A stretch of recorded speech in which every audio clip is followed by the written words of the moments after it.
Hey everyone, welcome back. So in this video, we are going to discuss about handling weighted strategy. So, when you're writing on scripts and we are dealing with web applications, we bound to see some, synchronization issue in the application where it takes some time to load at times. Maybe it's the reason of your slowness of your application, or maybe it's because of the network issue or for any other reason. Um, some content of the application may take some time to load. In such scenarios, you have to handle the wait properly when it's there. Also, to avoid flaky test cases, you should make sure that your application works when the internet is slow, and any other scenario also. So that's why it is very good, you know, practice to write your wait strategy very smartly. So let's discuss what WebdriverIO has to offer. So currently in WebdriverIO, we have wait for clickable, wait for displayed, wait for enabled, wait for exist, wait until, and a pause. These are the wait strategies available. First, for are self-explanatory. It waits until the element is clickable. It waits for the element to be displayed. It waits for the element to be enabled, and it waits for the element to be exist in the DOM. Wait until is another under conditional, and the pause is the hard-coded wait. Let's discuss all in detail. So what we're going to do, we're going to check an example. This is our web page for sample to just see how wait works. For example, when you open this page and then you click on start, it takes some time, this loads, and after some time, certain amount of time, this text appears, right? So that's what we are going to see, how we can handle this kind of scenario where it takes some time to load this text. So let's write an example code. Now I'm going to create one file. I'm going to create one file called wait.example.ts. Let's create a Mocha test. So structure will be described in it. We already have installed the extension, so we'll use that shortcut to create it fast. Here, describe in it. Feature wait strategy. And then let's write description of should wait for element to appear. It should be async. We already have discussed all these in the previous videos. So yeah, now let's write the code. So first we need to load the page. The URL, so browser.url, and the URL should be this. Yeah, then we have to perform click on this. So let's write element locator for this start button as well. We have ID, so we can say hash ID colon button, right? This is ID. So let's maximize the window as well. Wait, browser dot maximize window. Let's write now, because we already have seen how we can handle our page objects in the locators, let's create a page object as well. So I'll create one called wait dot page dot ts. We have to create class wait page. I'm not going to extend parent class here because that is not required.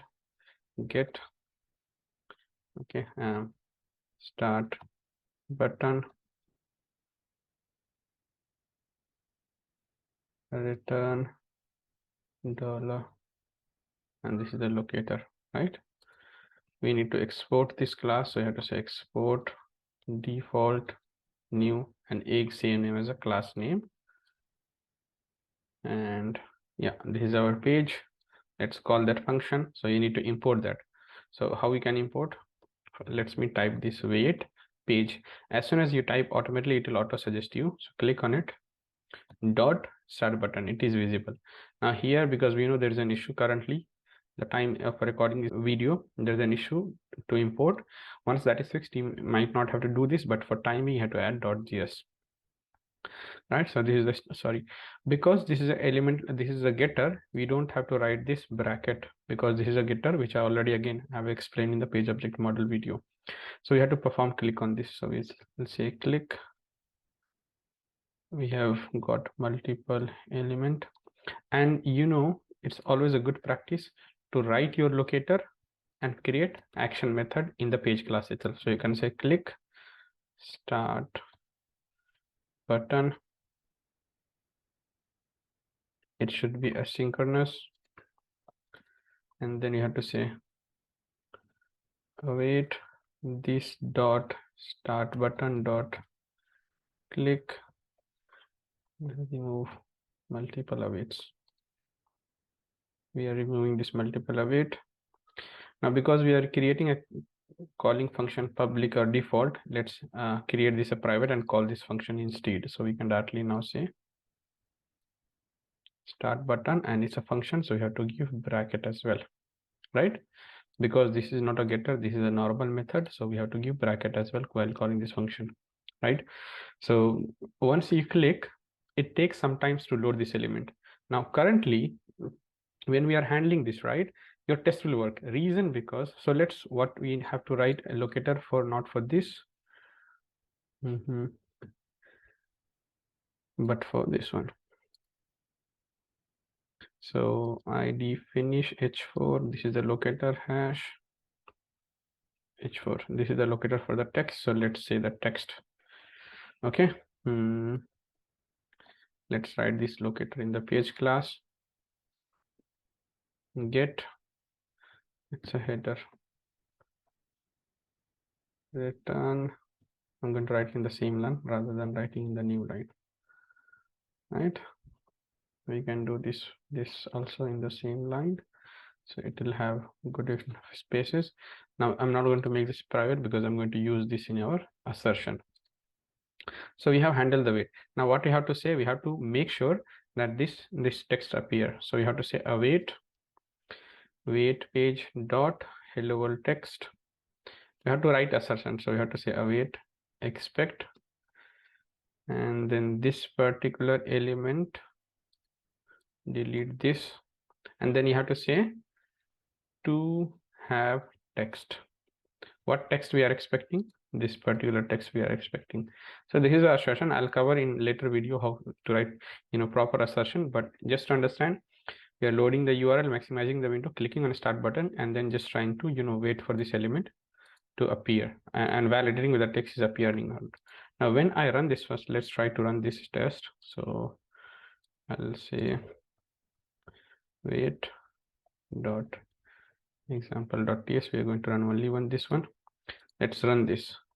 It should work fine, and I'll explain you why, or it may fail. So let's check. It's waiting for some time. Okay, it passed. Now what happened? We did not write any wait.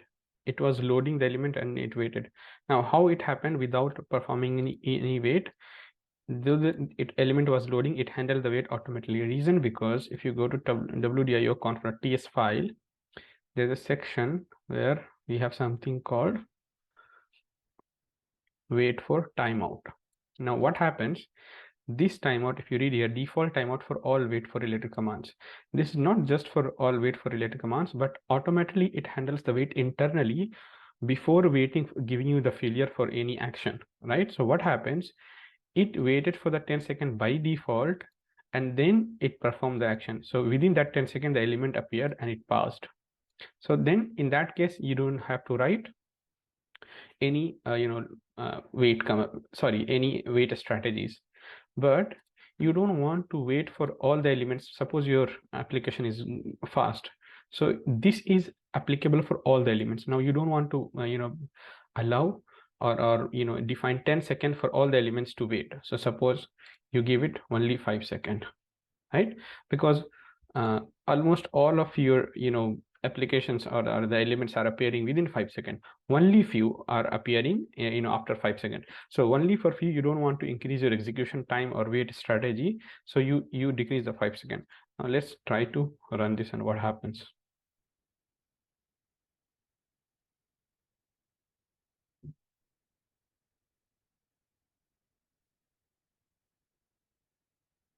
This time it failed. It's saying it waited for this element here, like expected hello world, but received empty element, right? Now if you go back here, reason because it took some time to load this page. So what we have to do now, you have to handle the wait, because only for few elements we don't want to increase the overall execution and failure time. So for those elements where it takes some time, we have to wait, perform a wait. So I have to say wait page dot hello world header dot wait for. Now we have wait for clickable, wait for displayed, enable, exist, and wait until. Now let's say wait for displayed we'll use.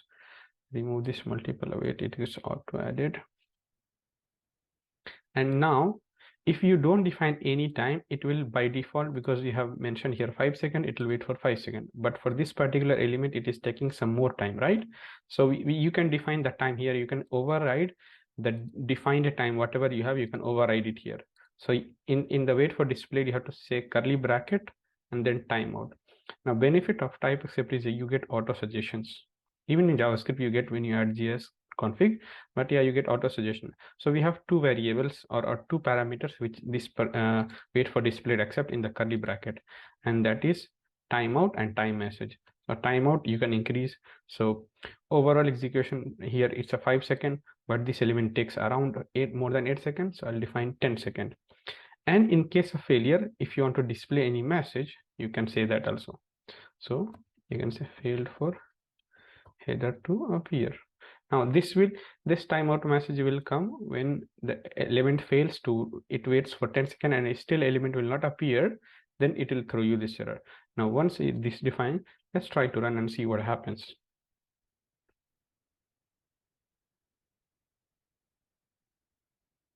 On this time, it should work fine and its test should pass.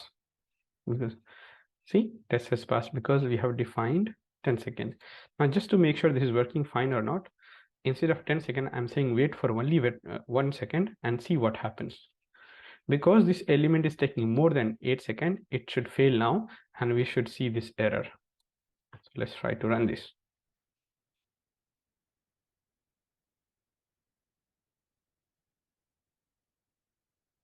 Now, if you see the test has failed, what it says, the error failed for header to appear, and this is what we have defined, right? Let's change it back to 10 seconds. So this is the way you can handle the wait for any element, right? Now, similarly, we have already discussed, we have wait for clickable. If you want some element to be wait until clickable and then you perform wait, then use this wait for enable, wait for exist, and format of all those elements are same, just the wording will be changed, syntax change. But here this format of timeout and timeout message remains consistent across all these four: wait for clickable, displayed, enable, and wait for exist. For these four, the format is exactly same. You just need to know in which scenario what kind of wait you have to wait for. So if you want any element to be clickable, use this. For displayed, for if some element is disabled and it takes some time to enable, use this. If something is not appearing in the page and you wait for that element to exist, use wait for exist. So these are the elements. Now what happens when this all four does not work? You have some scenario where you have to provide some certain conditions, like if your text matches this, wait until your text matches this one, not the wait for displayed and all. So for example, instead of this, now let's see how we can use wait until. So you have to, the format will be await browser dot wait until, inside that bracket, and then it is an asynchronous function, again arrow function, and then arrow function, and then you have to provide your condition here. So what would be your condition? For example, I want this element text, so we have to say this particular element text dot get text, multiple await can be removed, get text equal to, and this particular element, this text. So you are telling to wait until this element text is hello world and then do the further action. So you just need, and then again you can define the timeout also. So you can say comma, curly bracket, and same way timeout. So you can define timeout as 10 second. This parameter particularly is a millisecond, so you have to define that in the millisecond only. It's a millisecond. And then timeout message, you can define your message failed for the element, failed for text header to match. So that will be your message. Now just try to understand This wait until you can define any your condition that matches your requirement. So these four are specific to this particular operation. For example, this waits only for clickable, displayed, enable, and exist. But what happens when you want to wait for your own condition? So this wait until expect a conditional statement here. For example, here we are saying this conditional statement will return true, because if this matches this, that means it's a true or false. So this particular parameter is a conditional statement, and then comma, curly bracket, inside curly bracket, timeout, and timeout message will be appeared. So this is how we can use. Now let's make sure if it is working or not. So you can just format it and let's try to run. It should wait, it should work as expected.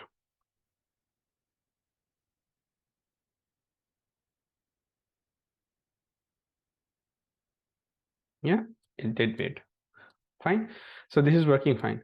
Now another thing, one more thing we need to see is we have already, like waiting for element to appear or to be visible or to be coming in the page. How we can handle scenario where you have a loading icon when you are performing some action, some loading icon appears in the page, and you wait until that element or the loading icon disappears and then perform certain actions. That happens very often if you're handling some synchronization, your application is slow. How we can handle that? So let's see. Now for the same button, we'll take an example. So once you click on start, this loading icon appears sometimes and then it goes away. So first you have to write a locator for this. Now how we can write a locator which is not appearing the whole time in the page, it just disappear after some time. So we need to understand that how this can work. So what you have to do first, you have to go to your source. It should be okay. So you have to go to your, while inspecting, go to the source page here, and then there is something called here pause. There's a pause icon here. You can pause this web page at any certain point of time and it will halt the process at that point of time, exactly then and there itself, right? So you can click on pause, or you can, for me it's showing in the Mac command, but for you, if you're using another system, it will show you the shortcut also, right? So in that, so what we can do, whenever element is loading, pause your web page, write a locator, and then move ahead. So for example, I'll click on start and I click on pause. Now it will pause the element here. It's not going to move forward because it is paused, right? Say it's saying paused in debugger. Now you can write element locator. So you can go to elements tab again, click on this arrow icon, and then there's something called loading, right? So we have to wait for this element to disappear. So let's write the locator. So it has ID. So you can simply say hash, and this is the locator. So yeah, this is matching correctly. Now you can resume this. Go to the source tab again and resume it again. Now it will appear. So we have a locator for that. Now let's write one more test case. It, because I want to run only this test case now, I'll say it.only should wait for element to disappear. Sync arrow function, open curly bracket. Now let's write this code. So because we have a page class, let's write our locator here itself. Get loading icon, return. This is your locator. Now because we are going to use the same page class, this all three are same. Here also I have to, let's use this. So what we can do, because we are going to open the page and maximize window in all of the test cases common, I'll put that in before block, or before each. I'll say you can write here open app, put it here, and we can remove this. Here you can say async, right? We need to click on a start button here as well, so let's keep it here. Now once you click on a start button, now we have to handle a wait until that loading icon disappear. How we can write that? So we have to say first access that element. So wait page dot loading icon. Now we have to say first wait for displayed. First we have to say wait for displayed. Now there's an interesting part here, because the wait for displayed will wait for an element, that element to appear, right? So first we need to wait for this particular element to be displayed, and let's not define any time, because that will be handled here in wait for timeout in 5 seconds, because element appears in the 5 second. Then after that, once it appears, that means once that particular icon, so first we have to click on start. Once this appears, then we have to wait for this element to disappear. So how we can handle that? We have something called, in the curly bracket, reverse.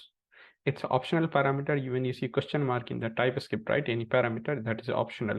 So if you don't define also, you will not get error. So reverse and then make it true.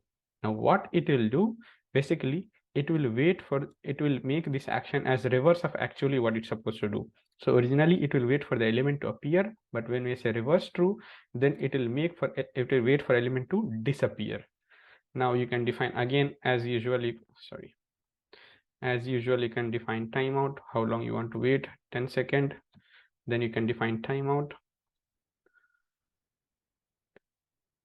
failed while waiting for loading icon to disappear. Your error message should be very meaningful, so that when your test fails, you get exact proper error, right? Once that is done, then you have to perform assertion on that element. So then you can write your assertion like this. Now let's try to run this test and see whether it's working or not.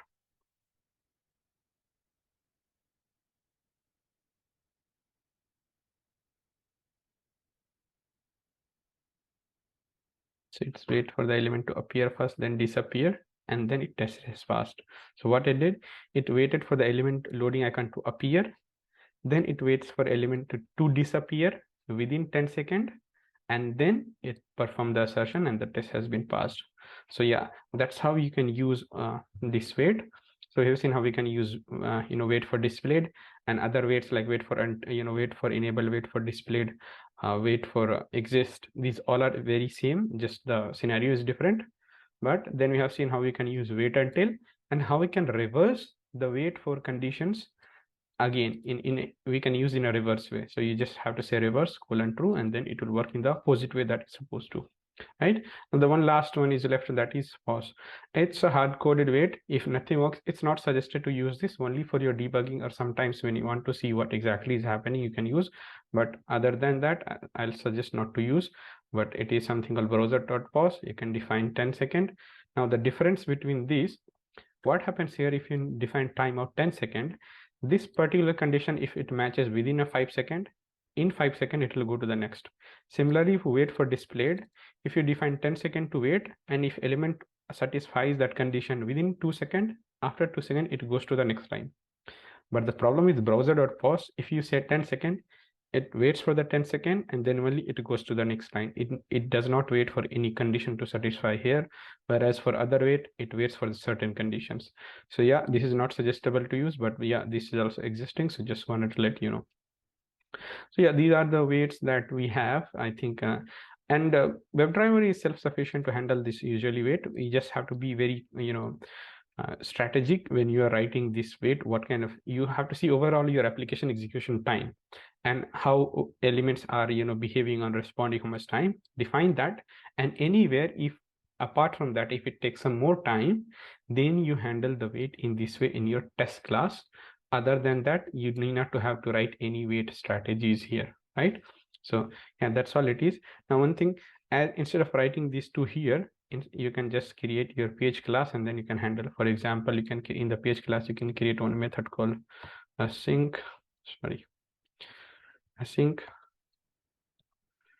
wait for loading icon to disappear, and then put your code here. Instead of wait, you have to say this, because the locators are in the same class. Now this name is little big, function name, but it is meaningful because it is telling you what it's supposed to do. And that's what we have discussed in the page object model. Your function, or anywhere when you write a code, your method should tell you what exactly it is trying to do. And that's what we have written, wait for loading icon to disappear. Now instead of writing these two, you can completely delete to this line and simply say wait for page dot wait page dot wait for loading icon to disappear. Your text will still work the same way as it is working, right? So that's all I think for this video. Thank you so much.